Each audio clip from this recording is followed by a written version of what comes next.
Let's bring in White House columnist for The Hill, Niall Stanage. Niall, it's good to see you. Thanks for being here.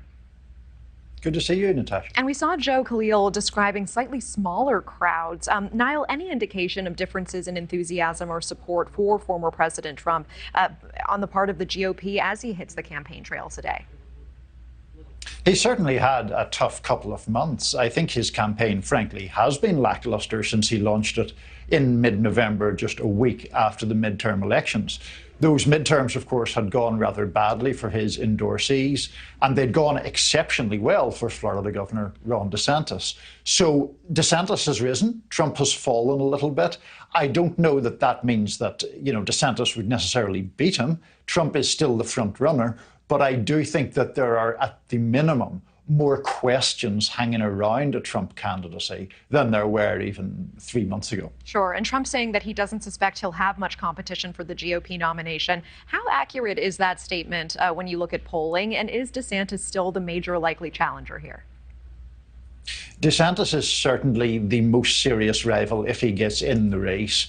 When you look at polling, it is almost always Trump and DeSantis at the head of the field, and then the rest of the chasing pack a long, long way behind. So I find it difficult, for example, to see a really strong potential for Vice President Pence, former Vice President Pence, or former Secretary of State Mike Pompeo. But there are other candidates who could potentially make a serious run. I do think it's interesting the former president was in South Carolina today because two potential candidates from South Carolina, Nikki Haley and Senator Tim Scott, could potentially make strong runs if things fall right, if the cards fall right for them. And today we see him taking aim at DeSantis in these speeches, claiming the governor and his team are trying to rewrite history regarding COVID policy, and also on that plane speaking to reporters calling DeSantis disloyal. Disloyal in what way, and is this an effective strategy? So the charge of disloyalty goes back to 2018 when Governor DeSantis was first running for office. Trump and the Trump team believe that it was Trump's endorsement that lifted Ron DeSantis to victory there in the primary and obviously gave him a tailwind for the general election as well.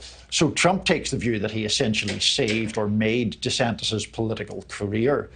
Whether it's an effective argument or not, it's an effective argument for the Trump base. And of course, that's what the former president often tries to do, to keep his support as solid as he can do.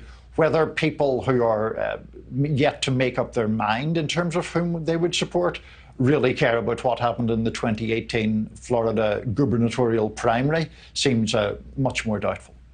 What challenges is Trump facing right now specifically, and also any evidence so far in these early speeches that he is pivoting his message in response to these challenges? And I think in terms of challenges, it is this sense that perhaps he could ultimately have become a political weight dragging the Republican Party down.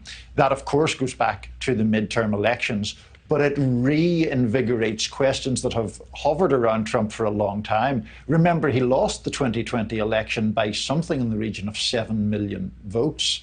So there is this fear among some Republicans that nominating him again would not be the best candidate to win back the White House in 2024.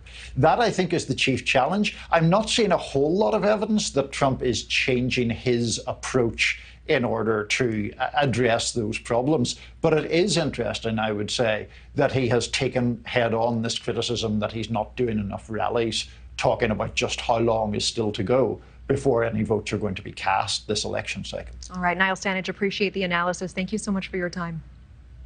Thank you. Thank you for watching. Go to newsnationnow.com to find NewsNation on your television provider. And don't forget to click the red subscribe button below to get more of NewsNation's fact-driven, unbiased coverage.